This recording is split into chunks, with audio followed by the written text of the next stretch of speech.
Hey everybody, it's Johnny from Pulpit To Pew, and this is actually an extra bonus episode.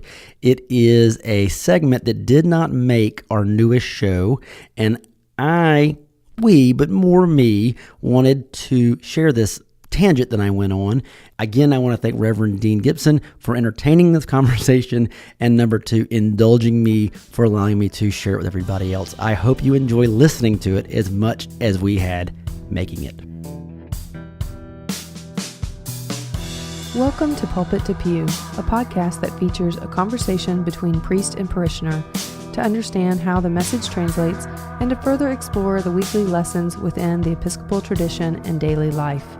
The Very Reverend Beverly Gibson, Dean of Christ Church Cathedral, and Johnny Gwin, a newcomer to the Episcopal family, discuss what Beverly intended and Johnny heard, or got wrong. Even when you're tired, even when it looks like you're not going to win, you still have to press on. Like military, right. like die a good death. You know what? If you believe in it, and you got to keep pressing on when things don't look great. Our mission and goal is to keep going forward. Right. Which we go to press on, which I told you earlier. That kind of hit me when Canon Wagner mentioned the word press on, and I went straight back to a song by Bob Dylan called Pressing On. Okay. I know it's on that Saved album, which I told you earlier today that I didn't know Bob Dylan was a born-again Christian. He did that in the 80s. Right. Oh, I remember the album I was trying to think of, Slow Train Coming. Slow Train, yes. That's one of the 3 albums in his gospel trilogy in the 80s. I thought when they called it the gospel trilogy of Bob Dylan's work, I thought it was he was exploring his musical side. You know, like he loves spirituals and things like that. I didn't realize he actually transformed. Like Paul, from Saul to Paul, Bob Dylan transformed himself to really be. He spoke a lot from the microphone. Made a lot of people angry.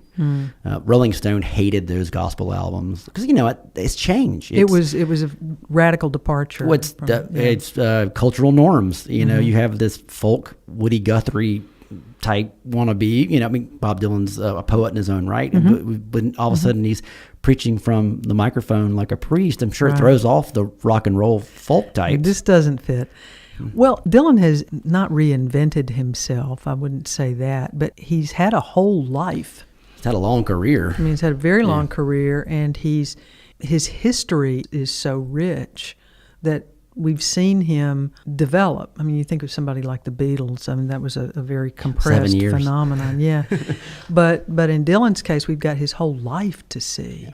Supposedly it's more than 41 records is what they say. Wow. Mm-hmm. The Pressing On song, I went back and read the lyrics, and it's almost straight out of the first 2 readings, which is shake the dust off your feet, don't look back, nothing now can hold you down, nothing that you lack. So that reminds me of like walking in the deserts, and God gave you water when you needed it.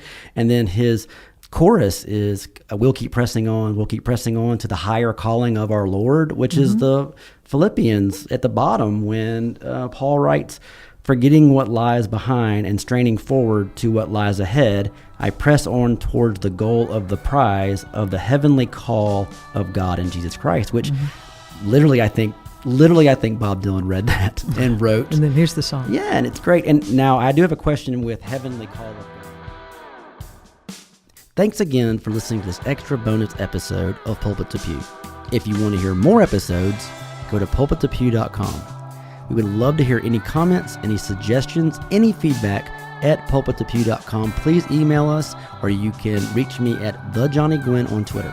Want to know more about Christ Church Cathedral? Visit christchurchcathedralmobile.org.